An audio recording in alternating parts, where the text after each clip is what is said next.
Hi students. Types of magnetic materials வந்து ரொம்ப important. அது தனித்தனியாகவும் கேட்கலாம், இல்லை கம்பேரிசனில் கேட்கலாம். ஸோ ரொம்ப இம்பார்ட்டண்டான லெசன் அண்ட் தென் ஈஸியான லெசன் தான் நான் இப்போ நம்ம பார்த்துட்ருக்கிற லெசன்ஸ். ஸோ இது வந்து டே பை டே கரெக்டாக யூட்டிலைஸ் பண்ணிக்கோங்க, கரெக்டாக எழுதிட்டு வாங்க. அப்படி பண்ணிட்டு வந்தீங்கன்னா ரொம்பவே நல்லாயிருக்கும். So in last video we learned about the types of magnetic material. Today we are going to talk about the hysteresis. What is the meaning of hysteresis? Simple சொல்லணும் அப்படின்னு சொன்னால் hysteresis means ஒரு மேக்னெட்டிக் மெட்டீரியலை கொண்டு போயிட்டு ஒரு magnetic ஃபீல்டில் கொண்டு போய் பிளேஸ் பண்ணுறோம். அப்படி பிளேஸ் பண்ணும்பொழுது அந்த மேக்னெட்டிக் மெட்டீரியல் என்ன ஆகும்? மேக்னடைசேஷன் ஆகும். அதாவது அது ஒரு மேக்னெட் மாதிரி மாறும். அப்படி மேக்னெட் மாதிரி மாறின மெட்டீரியலை டீமேக்னடைசேஷன் பண்ணுறோம். தட் மீன்ஸ் அந்த மெட்டீரியலை திரும்ப மேக்னெட்டிக் ஃபீல்டுலேருந்து வெளியில் எடுத்துட்டோம் அப்படின்னா அந்த மேக்னெட்டிக் மெட்டீரியல் என்ன ஆகும்? டீமேக்னடைசேஷன் ஆகும். அப்படி டீமேக்னடைசேஷன் ஆன மெட்டீரியல் பார்த்தீங்க அப்படின்னு சொன்னால் கம்ப்ளீட்டாக டீமேக்னடைசேஷன் ஆகியிருக்குமா அப்படின்னு பார்த்தா கம்ப்ளீட்டாக டீமேக்னடைசேஷன் ஆகிருக்காது. அதில் கொஞ்சமாவது அதனுடைய மேக்னெட்டிக் கேரக்டர்ஸ் வந்து இருந்துட்டுருக்கோம். அந்த லேகிங்கை தான் நம்ம என்ன சொல்கிறோம் அப்படின்னு சொன்னால் ஹிஸ்டரிசிஸ். அந்த லேகிங்கை தான் நம்ம ஹிஸ்டரிசிஸ்ன்னு சொல்கிறோம். அது எந்த மேக்னெட்டிக் மெட்டீரியலை நம்ம வந்து ஹிஸ்டரிசிஸ்க்கு யூஸ் பண்ணலாம் அப்படின்னு பார்த்தீங்க அப்படின்னா ஃபெரோ மேக்னெட்டிக் மெட்டீரியல்ஸை நம்ம யூஸ் பண்ண முடியும். ஓகேங்களா? ஸோ அப்போ புரிஞ்சிருப்பீங்கன்னு நினைக்கிறேன்.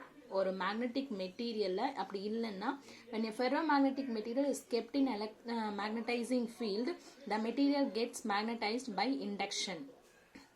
ஓகேவா? ஸோ அந்த டீமேக்னடைசேஷன் நடக்கும்பொழுது அதில் கேரக்டர்ஸ் வந்து அப்படியே லேகிங் ஆகுது. That lagging of magnetic induction behind the magnetizing field is called hysteresis. ஓகேங்களா? ஸோ இப்போ when a ferromagnetic material is kept in a magnetizing field, the material gets magnetized by induction. An important characteristic of ferromagnetic material is that the variation of magnetic induction B with the magnetizing field H is not linear. So அப்போ இம்பார்ட்டன்டான ஒரு characters என்ன அப்படின்னு பார்த்தோம் அப்படின்னா magnetic induction வந்து அந்த variation வந்து எப்படி இருக்காது அப்படின்னு சொன்னால் இஸ் நாட் லீனியர். அதாவது மேக்னெட்டிசிங் ஃபீல்டுக்கும் இன்டியூஸ்டு மேக்னெட்டிக் இண்டக்ஷனுக்கும் இருக்கக்கூடிய அந்த வேரியேஷன் வந்து இஸ் நாட் அ லீனியர். ஓகேங்களா? It means that the ratio B by H is equal to mu is not a constant. Let us study this behavior in detail. A ferromagnetic material is magnetized slowly by a magnetizing field H. The magnetic induction B of the material increases from A with the magnitude of the magnetizing field and then attains a saturation level. ஓகேங்களா? So ஒரு magnetising field எடுத்துக்கிறோம். அந்த magnetising field ஒரு ferromagnetic material magnetising ஃபீல்டில் வைக்கிறோம். அப்போ magnetic induction வருது. அதனால அந்த மேக்னெட்டிக் இண்டக்ஷன் ஆஃப் இந்த மெட்டீரியல் வந்து இன்க்ரீசஸ் ஆகும் ஃப்ரம் A to C. அதாவது இப்போ இது ஒரு மேக்னடைசிங் ஃபீல்டுக்குள்ளார கொண்டு போயிட்டு மெட்டீரியலை வச்சுட்டோம் 0. அதுக்கு மேக்னடைசிங் கேரக்டர் இல்லை. அப்போ அது என்ன ஆகுது? இன்க்ரீஸ் ஆகிட்டே போகும். மேக்னடைசிங் ஃபீல்டு மேக்னெட்டிக் கேரக்டர்ஸ் கொஞ்சம் கொஞ்சமாக இன்க்ரீஸ் ஆகும். அட் பர்டிகுலர் டைம் என்ன ஆகும் அப்படின்னு சொன்னால் மேக்னடைசிங் ஃபீல்டோடைய வேல்யூஸ் வந்து இன்க்ரீஸ் ஆகும். அட் C வரைக்கும் போயிடும். ஓகேங்களா? அது சேச்சுரேஷன் லெவல்னு நம்ம சொல்லுவோம். Right? Magnetizing field attains a saturation level. This response of the material is depicted by the path AC as shown in a figure. Okay, right. The saturation magnetization is defined as the maximum point up to which the material can be magnetized by applying the magnetizing field. Saturation magnetization அப்படிங்கிறது என்ன? இது வந்து important. Saturation magnetization அப்படிங்கிறது என்ன அப்படின்னு சொன்னா maximum point up to which the material can be magnetized. எது வரைக்கும் high level at peak level வரைக்கும் அது எந்த அளவுக்கு வந்து மேக்னடைசேஷன் ஆகுமோ அது வரைக்கும் அது மேக்னடைசேஷன் ஆகும். அதுக்கப்புறம் நம்ம என்னதான் ஃபீல்ட இன்க்ரீஸ் ஆகணும்னாலும் அதனுடைய மேக்னெட்டிக் கேரக்டர்ஸ் வந்து இன்க்ரீஸ் ஆகாது. அதுதான் நம்ம சேச்சுரேஷன் மேக்னடைசேஷன் அப்படின்னு நம்ம சொல்றோம். ஓகேங்களா? If the magnetizing field is now reduced, if the magnetizing field is now reduced, the magnetic induction also increases. Magnetic field is now reduced, the magnetic induction also decreases but does not retrace the original path CA. எங்க வரல? CA க்கு வரல. ஆனா எங்க வந்திருக்கு? D க்கு வந்திருக்குது. ஓகேங்களா? It takes different paths C D. When the magnetizing field is 0, the magnetic induction is not zero. Magnetizing field is zero. The magnetic induction is not zero and it has positive value. This implies that some magnetism is left in the specimen even when H is zero. அதான் நான் first சொன்னேன். Magnetising field கொடுக்கும் பொழுது magnetic material வந்து magnetisation ஆகும். அப்போ நம்ம இதை டிமேக்னடைசேஷன் பண்ணும் பொழுது அது ஒரிஜினல் பாத்தில் வராமல் it has some positive value. That positive value வந்து அது லாகிங் தான் நம்ம சொல்கிறோம். ஸோ அப்போ அந்த பாசிட்டிவ் வேல்யூக்கு H equal to 0, B is positive. The residual magnetism AD represent the residual magnetism AD present in the specimen is called remanence or retentivity. So இப்போ AD இதை தான் நம்ம என்ன சொல்கிறோம் அப்படின்னா retentivity அப்படின்னு நம்ம சொல்கிறோம். அதாவது ஈவன் அதுக்குள்ளே இன்னமும் ரெசிடியூவல் மேக்னட்டிசம் ப்ரெசன்ட் இருக்கு இல்லையா, அந்த ஸ்பெசிமென்குள்ளார இருக்கு இல்லையா, அந்த ரெசிடியூவல் மேக்னட்டிசம் அதுக்குள்ளே தக்க வச்சிருக்கக்கூடியதுக்கு பேர் retentivity அப்படின்னு நம்ம சொல்கிறோம். Remanence or retentivity is defined as the ability of the materials to retain the magnetism in them even after the magnetizing field disappears. So magnetizing field disappear ஆனதுக்கு அப்புறமும் அந்த மெட்டீரியல் வந்து ரீடைன் பண்ணும் அதனுடைய மேக்னட்டிசம். அதுதான் நம்ம ரெமனன்ஸ் ஆர் ரெட்டன்டிவிட்டின்னு நம்ம சொல்கிறோம். ஓகேங்களா? In order to demagnetize the material, the magnetizing field is gradually increased in the reverse directions. அதாவது demagnetize material வந்து மறுபடியும் magnetize fieldல என்ன பண்றோம், gradually increased in the reverse direction. So negative-ல நம்ம கொடுத்துட்டோம். இந்த reverse direction, now the magnetic induction decreases. என்ன ஆகுது, கொஞ்சம் கொஞ்சமா decrease ஆயிட்டே வரும், decreases along the DE and becomes 0. 0க்கு வந்துருச்சு. மறுபடியும் என்ன பண்றோம், the magnetizing field AE in the reverse direction is required to bring the residual magnetism is 0. Residual magnetism to 0. ஓகேங்களா? AEங்கிறது என்ன அப்படின்னா 0க்கு கொண்டு வரதுக்கு நம்ம என்ன பண்ணியிருக்கோம், மேக்னெட்டிக் ஃபீல்டை இன்க்ரீஸ் பண்ணியிருக்கோம் இந்த ரிவர்ஸ் டைரக்ஷனில். அப்போது அது என்ன ஆயிடுச்சு, மேக்னடைசிங் ஃபீல்டு மேக்னெட்டிக் இண்டக்ஷன் 0க்கு வந்துடுச்சு. ஓகேங்களா? the magnitude of the reverse magnetizing field, the magnitude of அதாவது இந்த தான் magnitude of reverse magnetizing field for which the residual magnetism of the material vanishes. இதுக்குள்ள இருந்த அந்த magnetism கேரக்டரை வானிஷ் பண்ணுறதுக்கு நமக்கு கொடுத்த மேக்னடைசிங் ஃபீல்டு ரிவர்ஸ் டைரக்ஷனில் கொடுத்த magnitude of magnetizing field is coercivity. இந்த portion coercivity, இந்த portion retentivity. ஓகேங்களா? further increase of H in the reverse direction.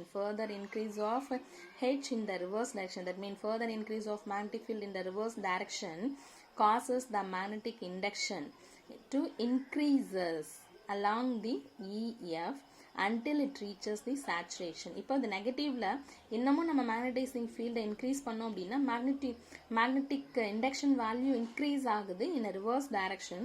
That means in நெகட்டிவ்ல அதுவும் எது வரைக்கும் அப்படின்னு சொன்னா சம் சேச்சுரேஷன் வேல்யூ வரைக்கும், சேச்சுரேஷன் லெவல் வரைக்கும் இன்க்ரீஸ் ஆகுது at F. Okay, if the magnetizing field is decreased and then increased with the direction reversed. So என்னாச்சு, direction increase reverse இருக்கு. The magnetic induction traces the path F G K C. Actually என்ன, first 0ல இருக்கு, material கொண்டு போய் வச்சோம், அது magnetisation ஆச்சு. திரும்ப என்ன பண்ணிட்டோம், மேக்னெட்டிக் ஃபீல்டை டிக்ரீஸ் பண்ணும் பொழுது அது எங்கே வரணும், 0க்கு வரும். ஆனால் 0க்கு வரலன்னும் பொழுது ஈவன் H 0வாக இருக்கும்போது மேக்னெட்டிக் இண்டக்ஷன் இருக்கு இல்லையா, அதை வந்து நம்ம ரிட்டன்டிவிட்டின்னு நம்ம சொல்கிறோம். அதாவது அந்த மேக்னெட்டியூட ரிட்டன்டிவிட்டின்னு சொல்கிறோம். அகைன் நம்ம மறுபடியும் மேக்னெட்டிக் ஃபீல்டை கொஞ்சம் கொஞ்சமாக டிக்ரீஸ் பண்ணிகிட்டே இன்க்ரீஸ் பண்ணுறோம் ஆனால் ரிவர்ஸ் டைரக்ஷனில். அப்படி இன்க்ரீஸ் பண்ணிகிட்டே இருக்கும்பொழுது என்ன ஆகும், மேக்னெட்டிக் இண்டக்ஷனோட வேல்யூ 0. அப்போ அந்த ரெசிடியூவல் மேக்னெட்டிக் கேரக்டரை நம்ம 0க்கு கொண்டு வரதுக்கு கொடுத்த மேக்னெட்டிக் ஃபீல்டு வந்து coercivity. மறுபடியும் என்ன பண்ணுறோம், மேக்னெட்டிக் ஃபீல்டோட வேல்யூவை நம்ம இன்க்ரீஸ் பண்ணுறோம். இன்க்ரீஸ் பண்ணும்பொழுது என்ன ஆகுது, கொஞ்சம் கொஞ்சமாக மேக்னெட்டிக் இண்டக்ஷனும் இன்க்ரீஸ் ஆகுது. ஆனால் எந்த டைரக்ஷனில், ஆப்போசிட் டைரக்ஷனில். மறுபடியும் நம்ம என்ன பண்ண போகிறோம், திரும்பவும் மேக்னெட்டிக் ஃபீல்டோட வேல்யூ டிக்ரீஸ் பண்ண போகிறோம். ஸோ டிக்ரீஸ் பண்ணும்பொழுது கிடைக்கிற பாத்து தான் FGKC. ஓகேங்களா. This closed curve A C D E F G K C is called as hysteresis loop and it corresponds to one cycle of magnetization. இதுதான் என்ன சொல்றோம், one cycle of magnetization நம்ம சொல்றோம். ஓகேங்களா. In the entire magnetic induction, in the entire cycle, the magnetic induction B lags behind the magnetizing field H. Magnetic induction ஆச்சு, H க்கு அப்புறம் behind ஆச்சு. This phenomenon of lagging of magnetic induction behind the magnetizing field is called as hysteresis. Hysteresis means lagging behind. Hysteresis means lagging behind. Hysteresis loss. During the magnetization of the specimen through a cycle, there is a loss of energy in the form of heat. This loss is attributed to the rotation and orientation of the molecular magnets in various directions. So என்னாச்சு அப்படின்னா, நம்ம எந்த material use பண்ணுறோமோ அந்த மெட்டீரியலில் உள்ள இருக்கக்கூடிய atoms அது வந்து என்ன ஆகும் அப்படின்னா ரொட்டேஷன் அண்ட் ஓரியன்டேஷன் ஆகுது இல்லையா. ஸோ அதனால் வரக்கூடியது. And then molecular magnets in various directions, அதுதான் சொன்ன மாலிகுலர் மேக்னெட்ஸ். ஸோ அப்போ it is found that the energy last are dissipated per unit volume of the material when it is carried through one cycle of magnetization is equal to the area of the hysteresis loop. Area of the hysteresis loop, that is called as hysteresis loss. ஓகேங்களா. Right. நமக்கு அடுத்தது என்ன பார்த்தோம் அப்படின்னா, நமக்கு ரெண்டு types of materials இருக்குது. எதை பேஸ் பண்ணினா ஹிஸ்டெரெசிஸ் லாஸஸ் பேஸ் பண்ணியிருக்கோம். Hard and soft magnetic materials. Based on the shape and size of the hysteresis loop, ferromagnetic materials are classified as soft magnetic materials with a smaller area and hard magnetic materials with a larger area. So நமக்கு materials, magnetic materials are two kinds of classify பண்ண முடியும். ஒன்று வந்து hard, இன்னொன்று வந்து soft. அதை எதை base பண்ணி சொல்லுவோம் அப்படின்னு சொன்னால் based on the shape and size of the hysteresis loop. ஓகேங்களா. Right. The comparison of the hysteresis loops for the magnetic materials as shown in a figure. The properties of soft and hard materials are compared tablesல இருக்கு. So இது பார்த்தீங்க அப்படின்னு சொன்னால் இது வந்து லார்ஜராக இருக்கு இல்லையா. ஸோ லார்ஜர் ஹிஸ்டெரெசிஸ் லூப் வந்து நம்ம என்னன்னு சொல்கிறோம், ஹார்ட் மேக்னெட்டிக், அதாவது லார்ஜர் ஏரியா இருக்கிறத ஹார்ட் மேக்னெட்டிக் மெட்டீரியல்ஸ்னு சொல்கிறோம். அதாவது ஸ்மாலர் ஏரியா இருக்கக்கூடிய ஹிஸ்டெரெசிஸ் லூப்பை சாஃப்ட்னு சொல்கிறோம். அதுக்கு example silicon steel and then இது கார்பன் ஸ்டீல். ஓகேங்களா. ரைட். ஸோ இதனுடைய கம்பேரிசன் பார்ப்போம். கம்பேரிசன் பார்த்தீங்க அப்படின்னா soft magnetic materials, hard magnetic materials important கொஷனில் கேட்பாங்க, 3 மார்க் கொஷனில் கேட்பாங்க அதை. ஸோ பார்த்தீங்க அப்படின்னு சொன்னால் எக்ஸ்டர்னல் ஃபீல்டை ரிமூவ் பண்ணிட்டோன்னா இந்த மேக்னடைசேஷன் டிஸப்பியர் ஆகிடும். ஹார்டில் வந்துட்டு மேக்னடைசேஷன் பர்சிட்ஸ், அதாவது இருந்துக்கிட்டே இருக்கும். And then area of the loop பார்த்தீங்கன்னா சாஃப்ட் மேக்னெட்டிக் மெட்டீரியல்ஸ் ஸ்மாலாக இருக்கும், ஹார்ட் மேக்னெட்டிக் மெட்டீரியல்ஸ் லார்ஜாக இருக்கும். ரிட்டன்டிவிட்டி இங்கே லோ, இங்கே ஹையாக இருக்கும். கோயசிவிட்டி லோ, இங்கே ஹையாக இருக்கும். And susceptibility and magnetic permeability soft magnetic materials high, இதுக்கு லோவாக இருக்கும். ஹிஸ்டெரெசிஸ் லாஸ் பார்த்தீங்கன்னா லோ அண்ட் தென் மோர் வேல்யூவாக இருக்கும். Uses solenoid core, transformer core and எலக்ட்ரோ மேக்னெட்ஸ்க்கு சாஃப்ட் ஃபெரோமேக்னெட்டிக் மெட்டீரியல்ஸ் யூஸ் பண்ணுவோம். அண்ட் பெர்மனன்ட் மேக்னெட்ஸ்க்கு வந்து ஹார்ட் மேக்னெட்டிக் மெட்டீரியல்ஸ் யூஸ் பண்ணுவோம். எக்ஸாம்பிள்ஸ் பார்த்தீங்கன்னா soft iron and new metal, stalloy etcetera. And then carbon, steel, alnico and lodestone, அதுதான் soft and hard magnetic மெட்டீரியல்ஸ்க்கு. ஓகேங்களா. ஸோ இந்த கம்பேரிசன் பார்த்தீங்கன்னா 3 மார்க் கொஷின்ஸில் இம்பார்ட்டன்ட் கொஷினாக கேட்பாங்க. ஸோ அதனால் அதை வந்து கரெக்டாக தெளிவாக பார்த்துக்கோங்க. எக்ஸ்டர்னல் ஃபீல்டில் வச்சா என்ன ஆகும், மேக்னெட்டிக் ஃபீல்டுக்கு மேக்னடைசேஷன் ஆகும். அப்போ மேக்னடைசேஷன் ஆச்சுன்னா அந்த லூப் எப்படி இருக்கும், அந்த லூப் பெருசாக இருக்கா சின்னதாக இருக்கான்னு வச்சு அதில் இருந்துட்டு பார்த்தோன்னா ரிட்டன்டிவிட்டி லூப், அதாவது ஹிஸ்டெரெசிஸ் லூப் ஃபார்ம் ஆச்சுன்னா கண்டிப்பாக ரிட்டன்டிவிட்டி கோயசிவிட்டின்ற கேரக்டர் 2 கேரக்டர் கிடைக்கும். அந்த 2ஐயும் ஞாபகம் வச்சுக்கணும். அதுக்கு அடுத்தது பார்த்தோம் அப்படின்னா மேக்னெட்டிக் மெட்டீரியல்னாவே சசப்டிபிலிட்டியும் பெர்மியபிலிட்டியும் பார்க்கணும். அந்த 2 இருந்துச்சு அப்படின்னா ரிட்டன்டிவிட்டி கோயசிவிட்டி இருந்துச்சுன்னா ஹிஸ்டெரெசிஸ் லாஸ் எப்படி இருக்குன்னு பார்ப்போம். ஸோ இந்த பாயிண்ட்ஸ் ஞாபகம் வந்துச்சுன்னா இதை வச்சு நம்ம ஈஸியாக எழுதிட முடியும். ஓகேங்களா. Thank you students. இன்றைக்கே இந்த கம்பேரிசன்ஸை எடுத்து எழுதுங்க. அதில் ஹிஸ்டெரெசிஸ்னால் என்ன, அதாவது saturation magnetisation, hysteresis definition, and then remanence or retentivity and coercivity. இந்த டெஃபினேஷன்ஸ் எல்லாத்தையும் கலெக்ட் பண்ணி எழுதிடுங்க. ஹிஸ்டரிசிஸ் லாஸ்னா என்னன்னு இன்றைக்கே எழுதி சப்மிட் பண்ணிவிடுங்க. Okay, thank you students. கரெக்டாக ரெகுலராக சொல்கிற ஒர்க்கை நோட்டில் எழுதிக்கிட்டே இருங்க. நோட்டில் எழுதினா தான் அதை நம்ம வந்து திருப்பி பார்க்கும்போது நமக்கு ஈஸியாக இருக்கும். ஓகேங்களா? Thank you students.